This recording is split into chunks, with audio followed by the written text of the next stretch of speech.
Sa ngalan ng Ama, ng Anak, at ng Espiritu Santo. Amen. Sumainyo ang Panginoon. At sumayo rin.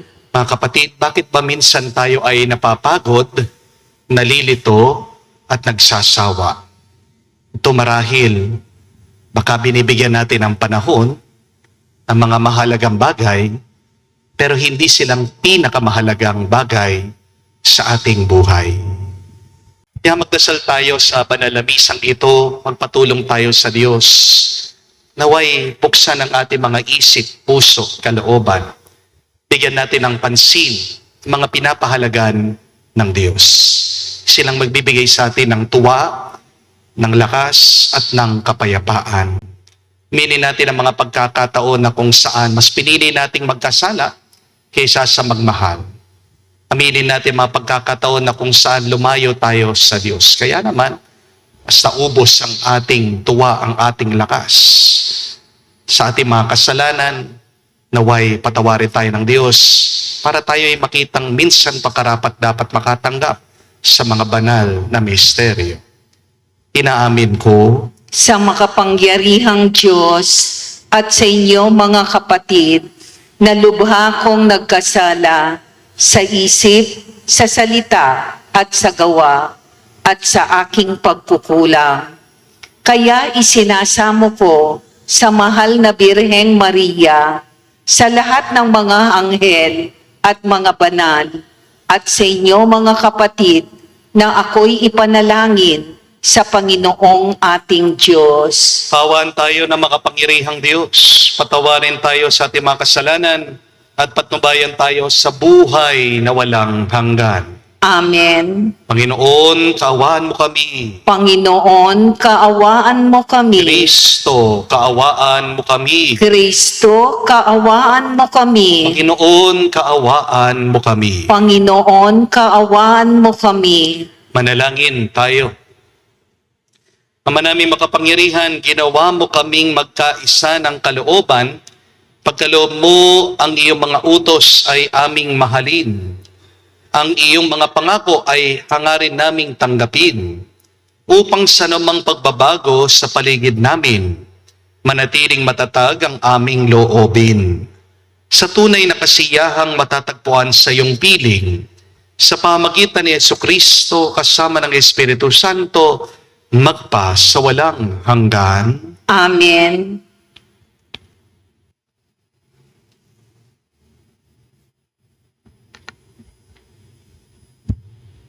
Pagbasa mula sa ikalawang sulat ni Apostol San Pablo sa mga taga-Tesalonika.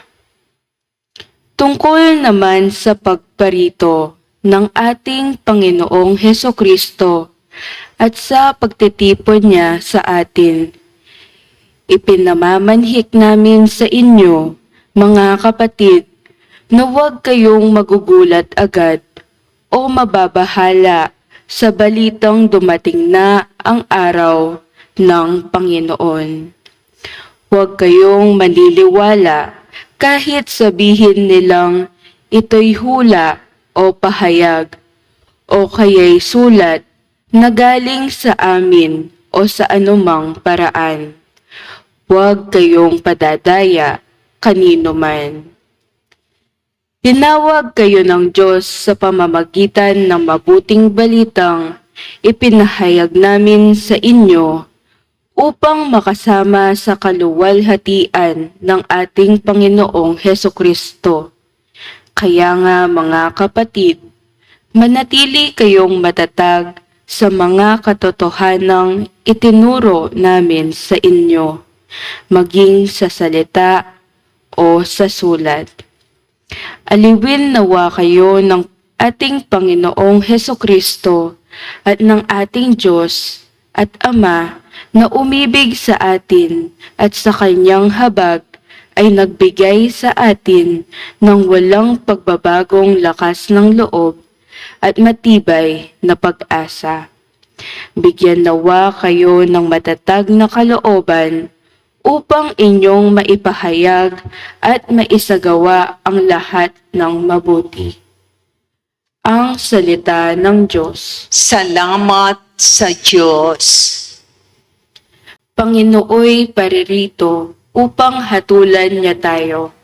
Panginooy paririto upang hatulan niya tayo. Panginooy siyang hari, sa digdig ay sabihin, sa libutay matatag na, kahit ito ay ugain. Sa paghatol sa nilikha, lahat ay pantay sa paningin. Panginooy paririto upang hatulan niya tayo. Lupa't langit ay magsaya, umugong ang kalaliman.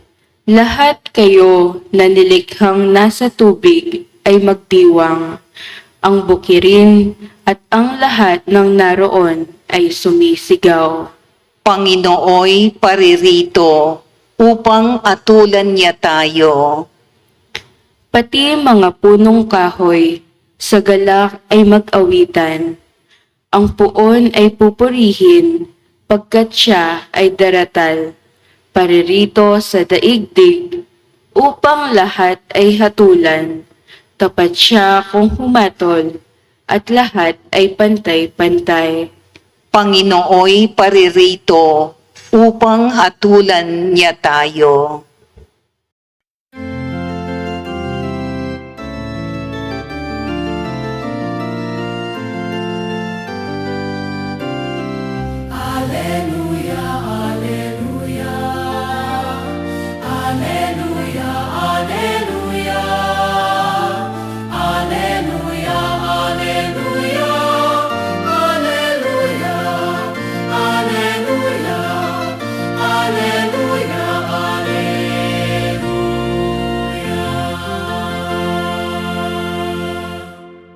Buhay ang salita ng Diyos, ganap nitong natatalos, tanang ating niloloob.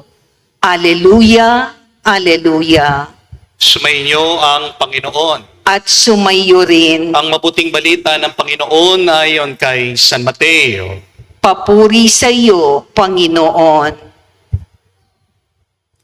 Nung panong yun, sinabi ni Jesus, sa aba ninyo, mga iskriba at mga pariseo, mga mapagimbabaw, binibigay nyo ang ikapu ng gulaing walang halaga, ngunit kinaliligtaan ninyo isagawa ang lalong mahalagang aral sa kautusan, ang katarungan, ang pagkahabag, at ang katapatan.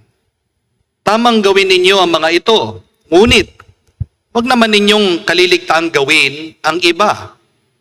Mga bulag na taga-akay, sinasala ninyo ang niknik sa inyong inumin, ngunit nilulunok ninyo ang kamelyo. Sa aba ninyo mga iskrib at mga pariseo, mga mapagimbabaw, dinilinis ninyo ang labas ng tasa at ng pinggan, ngunit ang loob nito'y puno ng mga nahuthot ninyo dahil sa kasakiman at pagsasamantala. Bulag na pariseo, linisin muna ninyo ang nasa loob ng tasa at ng pinggan at magiging malinis din ang labas nito. Mga kapatid, ang mabuting balita ng ating Panginoon. Pinupuri ka namin, Panginoong Hesu Kristo. Magandang araw po muli sa inyong lahat. Maaring ang iba po sa inyo, alam nila na bumisita ako sa Australia last week para dumalo po sa ordination ng isa sa mga kaibigan ko. At nagpapasalamat po ako sa Diyos dahil habang naroroon po ako, marami po akong nakilalang mga kababayan nating Pilipino na sumusubaybay din po araw-araw sa ating mga online masses. Pero higit po sa lahat, tuwang-tuwa po ako na malaman ko na kahit nasan po mga Pilipino, dala-dala pa rin nila ang kanilang pananampalataya.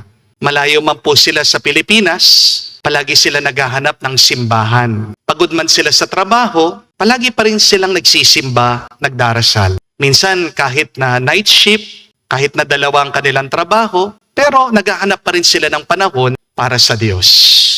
Kaya nga masasabi po natin that where the Filipinos go, faith goes with them. Pero meron po akong isang karanasan doon sa Australia na hindi ko makakalimutan. Pagkatapos po ng banal na misa at ordinasyon doon po sa katedral, nagkaroon po ng kainan sa parish hall nila. Ang tawag po sa kainan doon sa Australia ay refreshments.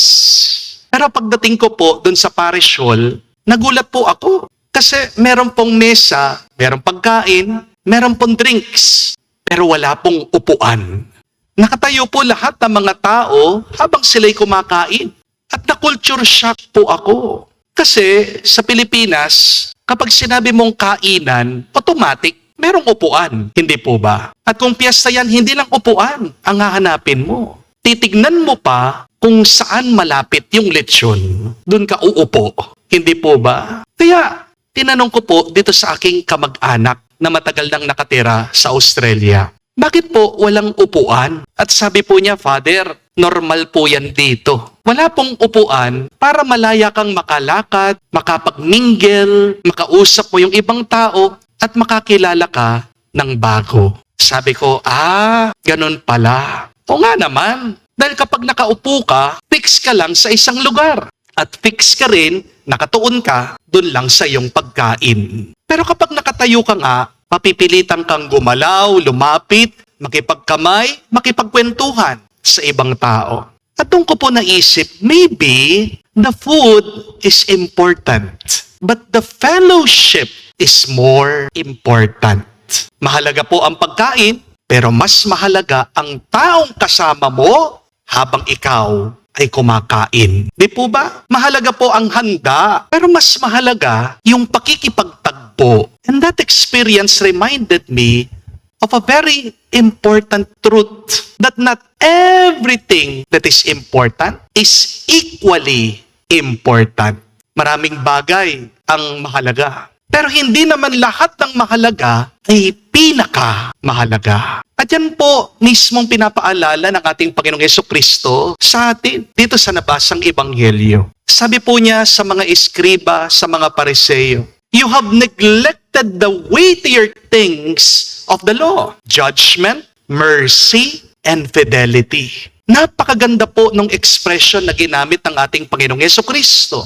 Ang sabi niya, the weightier things. Ibig sabihin, merong mga bagay na mas mabigat na halaga. Meron pong hierarchy of values. May importante at meron ding pinaka-importante. Ang problema ng mga Pariseo at Eskriba, hindi naman yung wala silang ginagawang mabuti. Napakaingat nga nila Nagbibigay pa nga daw sila ng ikapo kahit sa mga pinakamaliliit na sangkap. Mint, dill, cumin. Napakadetalyado pa nga ng mga Pariseo sa pagsunod sa batas ng Diyos. Pero sabi ni Jesus, habang abala kayo sa mga maliliit na bagay, nakakalimutan niyo ang mas mabibigat na bagay, ang hustisya, awa, at katapatan. Hindi po sinasabi ni Jesus na walang halaga ang maliliit na bagay. Ang sinasabi lang ng Panginoon, huwag mong gawing malaking bagay ang maliit habang ginagawa mo namang maliit ang mga malalaking bagay. In other words, don't major on minor things, but major on major things. At kung minsan, yan din ang ating problema. Hindi po ba? Pinalalaki natin ang mga maliliit na bagay, ginagawa nating maliit ang mga malalaking bagay. Halimbawa po sa ating pamilya, pinapagalitan natin ang bata dahil magulo o dahil malikot siya. Pero bakit hindi natin napapansin? Baka magulo ang kanyang isip, ang kanyang kalooban. Concern tayo sa grades ng bata, nagagalit tayo, bakit 75 ka lang? Bakit 0 ka? Bakit 1 lang ang nakuha mo? Pero tanong ko po sa inyo mga magulang, kailan yung huling pagkakataon, tinanong mo yung anak mo, masaya ka ba? Okay ka ba? Minsan, concern tayo. Nasaan yung mga asawa niyo? Sinong kasama nila? Baka nagbababae na sila. Pero natanong niyo na ba kung anong pinagdaraanan ng asawa niyo? Kung pagod ba siya? Kung ano pang mga pangarap niya? Gusto nating malinis ang ating bahay. Magandang furniture. Kumpleto ang appliances. Pero, kumusta ng kaluluwa? Malinis pa ba? Kumusta ng kaisipan? Payapa ba? Kumusta na ang puso? May pag-asa pa ba? Kumusta ng relasyon, ang ugnayan? May pagmamahal pa ba? Nakakalungkot. Maayos nga ang bahay minsan, pero wasak naman ang tahanan. Remember, your house is important, yes. But the people inside of that house are more important. Sa trabaho po, mahalaga ang promotion, mahalaga ang sweldo, mahalaga ang karir. Pero kung dahil sa karir mo, ay nawawalan ka na ng panahon sa iyong pamilya. Nawawalan ka na rin ng panahon para sa Diyos. Nawawalan ka na rin ng panahon para sa iyong sarili. Nakakasakit ka na dahil sa iyong trabaho. Baka umaakyat ka sa corporate ladder, pero nakasandal pala ang hagdanan mo sa maling pader. What is the use of reaching the top if you lose the people you are climbing for? Sa simbahan, mahalaga po ang liturgy, mahalaga po ang pronunciation habang nagbabasa dito sa harap. Mahalaga po yung mga spelling natin dyan sa ating mga responses. Dapat lang ibigay natin yung the best, pinakamaganda sa Diyos. Pero mag-ingat tayo, mga kapatid. Baka napakaganda nga ng dekorasyon, ng bulaklak sa altar. Hindi naman ganon kaganda ang pag-ugali natin sa ating mga kapwa. Maka ang ganda-ganda ng ating pagkabasa sa mga readings. Pero ang sama-sama mo namang mangusap, magsalita sa ibang tao. Baka alam natin kung kailan tayo dapat luluhod, tatayo, kakanta. Pero hindi natin napapansin na meron na palang pangangailangan ng tulong ang ibang tao. Baka tama lahat ng kilos natin sa loob ng simbahan. Pero mali naman ang puso natin. Because the purpose of religion is not simply to make us correct. The purpose of religion is to make us Christ-like. At maging po sa lipunan at pamahalaan, mahalaga po ang mga proyekto, mahalaga po ang mga programa, mahalaga po na magkaroon tayo ng magandang infrastruktura. Pero ang pinakamahalagang tanong ay ito, nakakatulong ba talaga ito sa mga tao? Nalulungkot po ako habang marami pong mga kababayan natin ang lubog sa baha, nawalan po ng tahanan, walang makain, nagugutom, hindi po makapagtrabaho. Meron po akong napanood na isang komentarista sa social media.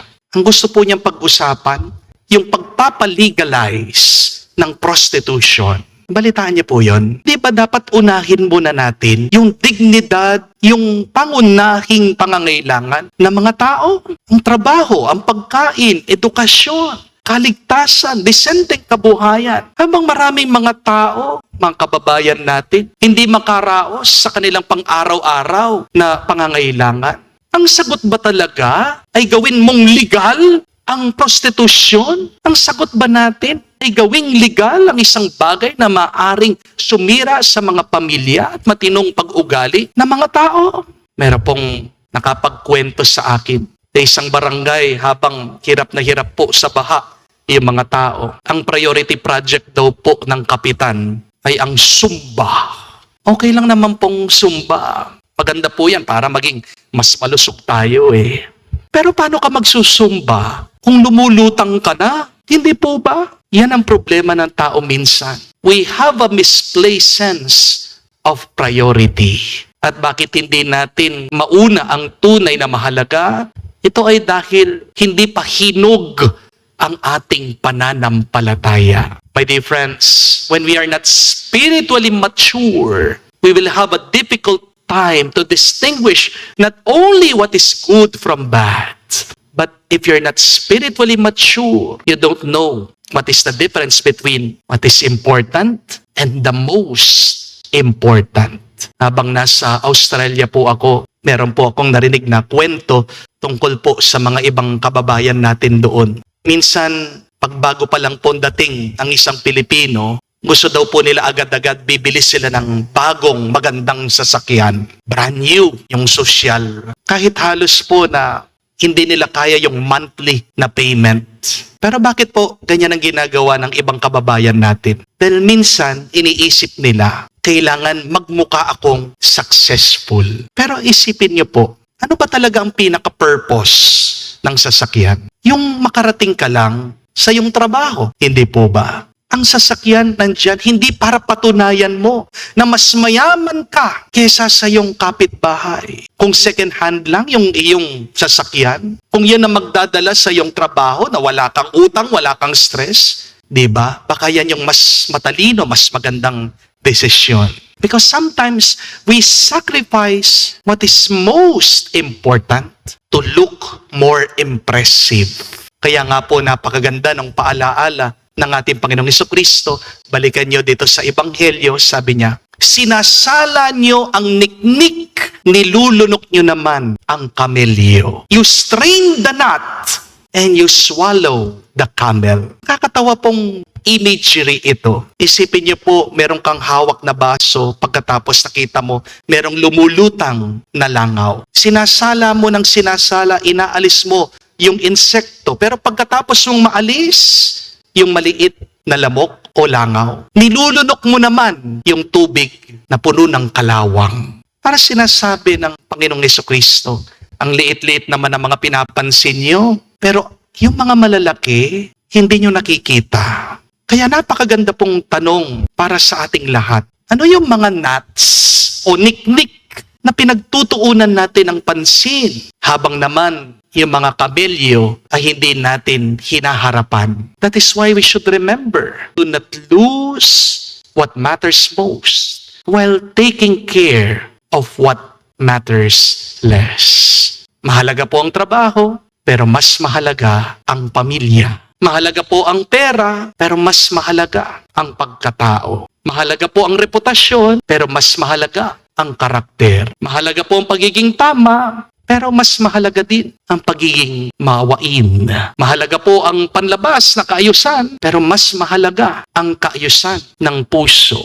Mahalaga po ang maraming bagay dito sa mundo, sa ating buhay. Pero higit sa lahat, huwag nating kalimutan, mas mahalaga ang relasyon natin sa Diyos. Amen? Kaya magdasal po tayo sa panalamisang ito. Matuklasan sana natin ang mas mabibigat, mas mahalagang bagay. Pagtuunan natin ito ng pansin. Dahil kapag inuna mo ang tunay na mahalaga, magiging mas payapa ka, mas pagpapalain ka ng Diyos. Ngayon, hanggang sa magpa, sa walang hanggan. Amen. Tumayo po tayo, alay po natin sa Diyos ang ating mga dasal at panalangin. Natitipon tayo bilang bayan ng Diyos. Dalhin natin ang ating mga pangangailangan sa Ama at manalig tayo na Kanyang pagbibigyan sa ating mga kahilingan. Ating sabihin, Panginoon, dinggin mo kami.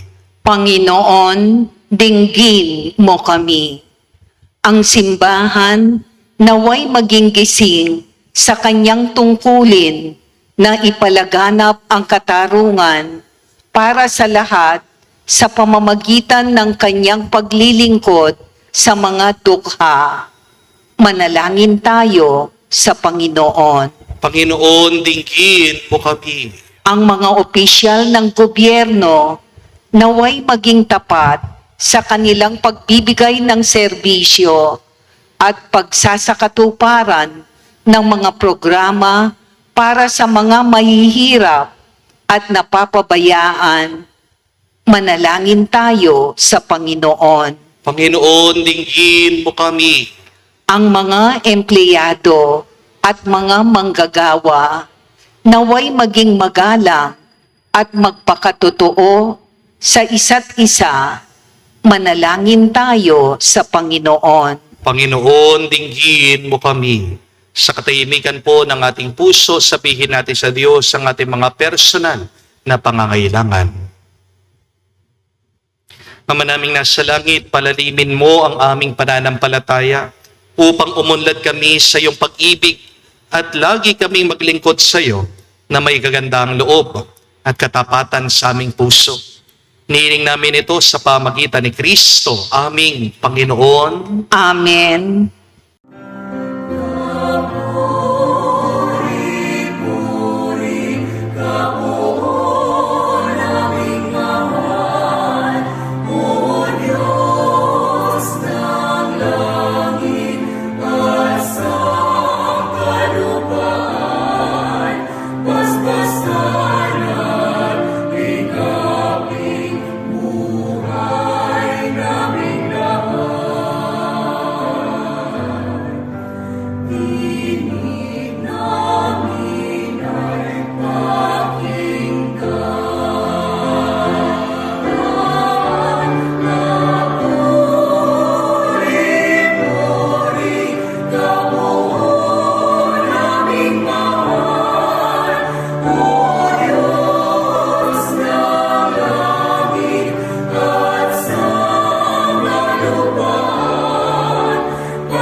Manalangin kayo mga kapatid, parang ating mga paghahain ay kalugdan ng Diyos, amang makapangyarihan. Tanggapin nawa ng Panginoon itong paghahain sa iyong mga kamay, sa kapurihan niya at karangalan, sa ating kapakinabangan at sa buong sambayanan niyang banal. Ama naming lumikha, pinagkamit mo kami ng iyong pagpupop, pakundangan sa isang pangpalagiang paghahandog. Kaya't sa iyong sambayanan ay iyong pinagkaloob ang pagkakaisa ng kapayapaang nagbubuklod, bunga ng aming alay na iyong kinalulugod sa pamamagitan ni Jesucristo kasama ng Espiritu Santo, magpa sa walang hanggan. Amen. Sumayo ang Panginoon. At sumayo rin, Itaas sa Diyos sa iyong mga puso at diwa. itinaas na namin sa Panginoon. Pasalamatan natin ang Panginoong ating Diyos. Marapat na siya ay pasalamatan. Ama naming makapangyarihan, tunay nga marapat ikaw ang aming pasalamatan sa pamagitan ni Jesucristo na aming Panginoon. Siyang naging kapwa naming maasahan upang may mangunang umako sa pananagutan. Dahil sangad mong magbago ang kinamihas ng pagkakanya-kanya ng sangkatauhan, bunga ng pagtitiis, siya ay nanaig at ang kamatayan ay kanyang nalupig. Kaya't siya ang aming daan para aming masapit ang iyong tapat at maasahang pag-ibig. Kaya kaisa na mga anghel nagsisiawit ng papuri sa iyo, nang walang humpay sa kalangitan, kami nagbubunyi sa iyong kadakilaan.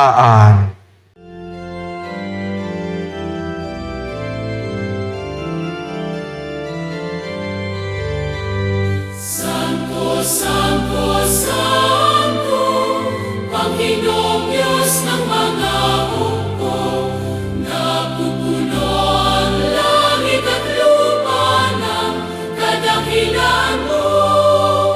Hosana, Hosana, sa kainasan, pinagpalang na paririto sa ngalan ng Panginoon. Hosana, Hosana, sa kainasan. Hosana, Hosana, sa kainasan.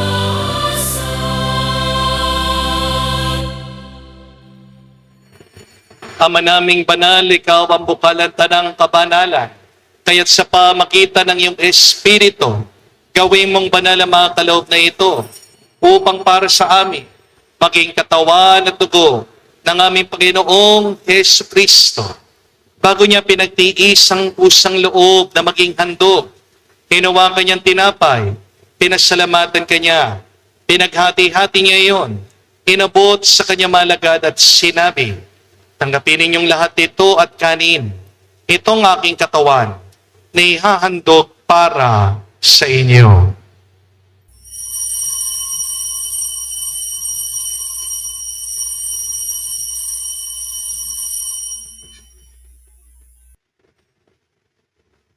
Gayon din naman na matapos ang hapunan, hinawakan niyang kalis. Muli kanyang pinasalamatan. Nabot niyang kalis sa kanyang malagad at sinabi, tanggapin ninyong lahat ito at inumin. Itong kalis ng aking dugo, ng bago at walang hanggan tipan. Ang aking dugo na ibubuhos para sa inyo at para sa lahat, sa ipagpapatawad ng mga kasalanan. Gawin ninyo ito sa pag-alaala sa akin.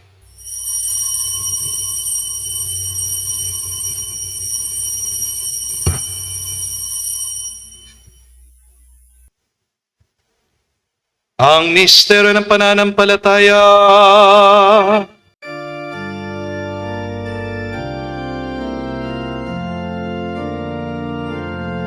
Si Kristo ay namatay, si Kristo ay nabuhay,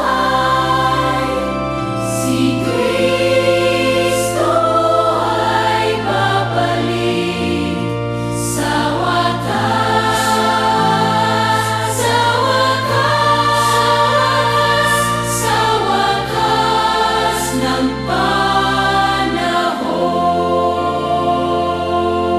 Ama, ginagawa namin ngayon ang pag-alaala sa pagkamatay muling pagkabuhay ng iyong anak. Kaya tinialay namin sa iyong tinapay, nagbibigay buhay, at ang kalis na nagkakaloob ng kaligtasan. Kami nagpapasalamat dahil kami yung minarapat na tumayo sa harap mo para maglingkod sa iyo. Sinasamo namin kami magsalo-salo sa katawan at dugo ni Kristo ay mabuklod sa pagkakaisa sa pamagitan ng Espiritu Santo. Ama, lingapin mong iyong simbahan, laganap sa buong daigdig. Puspusin mo kami sa pag-ibig.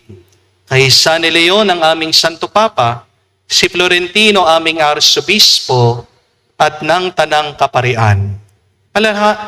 Alalahanin mo rin ang aming mga kapatid na nahimlay may pag-asang sila'y muling mabubuhay.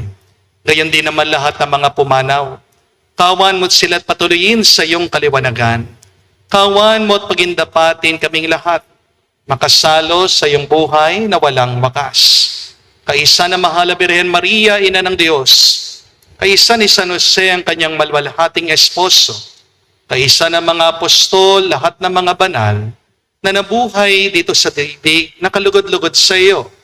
May pagdiwang nawa namin ang pagpupuri sa ikararangal mo sa pamagitan ng iyong anak aming Panginoong Heso Kristo. Sa pamamagitan ni Kristo, kasama niya at sa Kanya, ang lahat ng parangal at papuri ay sa iyo, Diyos Ama, makapangyarihan, kasama ng Espiritu Santo, magpasawalang hanggan.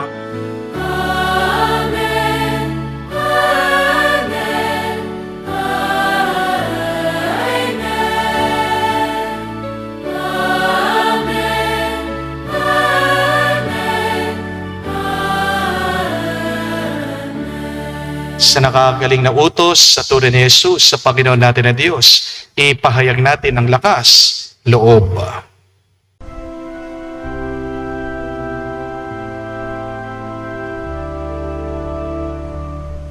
Ama namin, sumasalangit ka, sambahin ang ngalan mo, mapasa amin ang kaharian mo, sundin ang loob mo dito sa lupa para nang sa langit. Bigyan mo kami ngayon ng aming kakanin sa araw-araw, at patawarin mo kami sa aming mga sala para ng pagpapatawad namin sa nagkakasala sa amin. At huwag mo kaming ipahintulot sa tukso, at iadya mo kami sa lahat ng masama. Hinihiling namin kami, Adya, sa lahat ng masama, pagkalooban ng kapayapaan araw-araw, ligtas sa kasalanan, ilayo sa lahat ng kapahamakan, samantalang aming pinanabikan ang dakilang araw ng pagpapahayag ng tagapagligtas naming si Heso Kristo. Sapagkat iyo ang kaharian at ang kapangyarihan at ang kapurihan magpakailanman. Amen. Panginoong Heso Kristo, sinabi mo sa mga apostol, kapayapaan ang iniiwan ko sa inyo. Ang aking kapayapaan binibigay ko sa inyo. Tunghayan mo ang aming pananampalataya at huwag ang aming pagkakasala. Pagkalooban mo kami ng kapayapaan at pagkakaisa ayon sa iyong kalooban, kasama ng Espiritu Santo magpa sa walang hanggan. Amen. Kapayapaan ng Panginoon ay laging sumainyo. at sumayo rin. Magbigayan po tayo ng kapayapaan sa bawat isa. Peace with you po. Kapayapaan po sa inyong lahat. Kordero ng Diyos na nag-aalis ng mga kasalanan ng sanlibutan, maawa ka sa amin. Maawa ka sa amin. Kordero ng Diyos na nag-aalis ng mga kasalanan ng sanlibutan, maawa ka sa amin. Maawa ka sa amin. Kordero ng Diyos na nag-aalis ng mga kasalanan ng sanlibutan, ipagkaloob mo sa amin ang kapayapaan.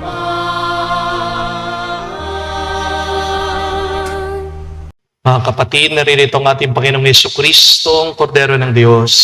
Siya nag-aalis sa mga kasalanan ng sanlibutan.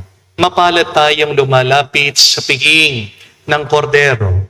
Panginoon, hindi ako karapat-dapat na magpatuloy sa iyo, ngunit sa isang salita mo lamang ay gagaling na ako.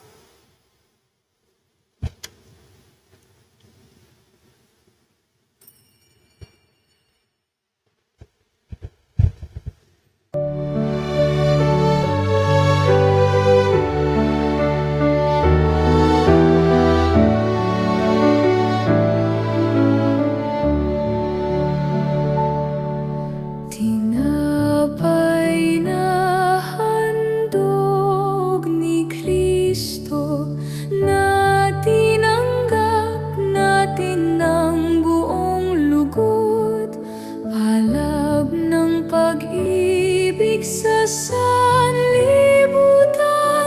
naging daan ng ating kaligtasan. Ang sa ating nagpalang Hari ng mga hari, na nagbahagi ng pagkain sa madla.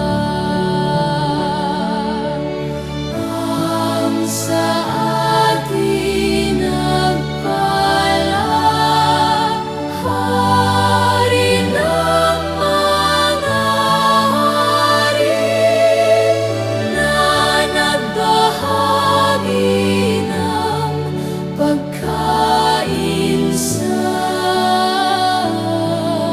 madla.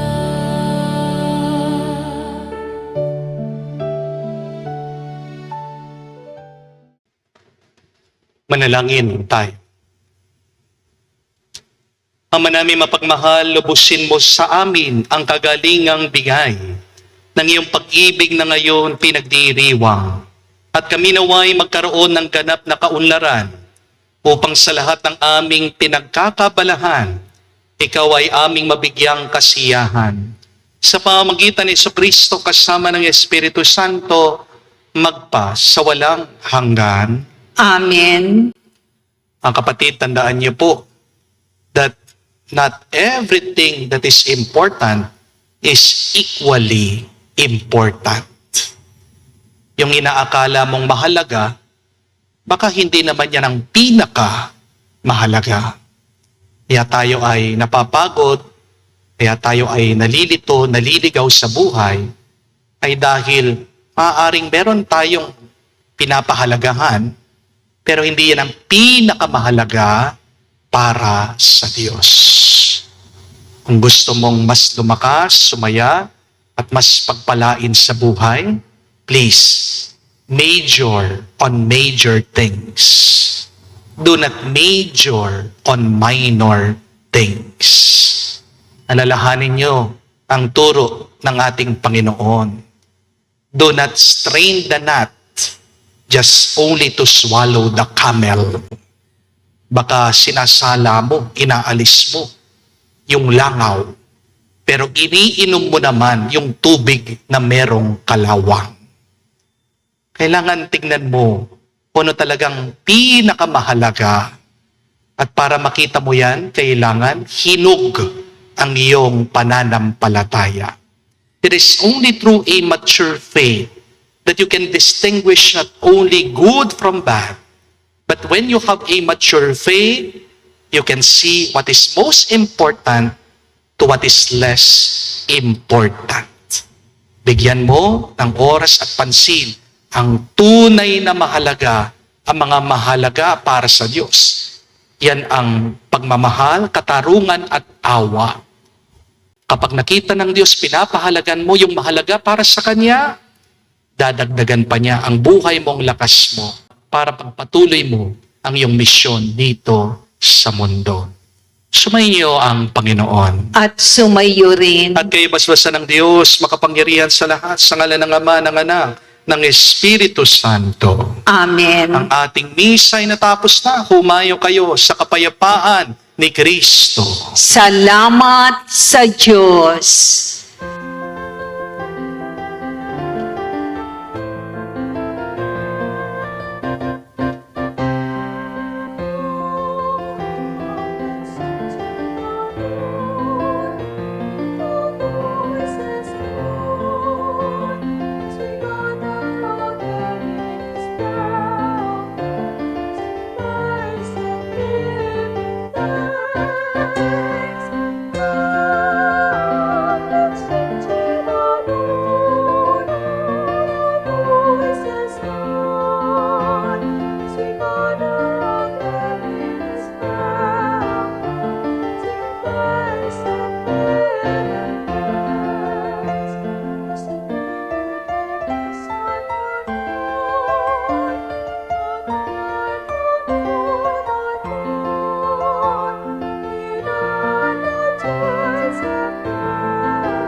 Amen.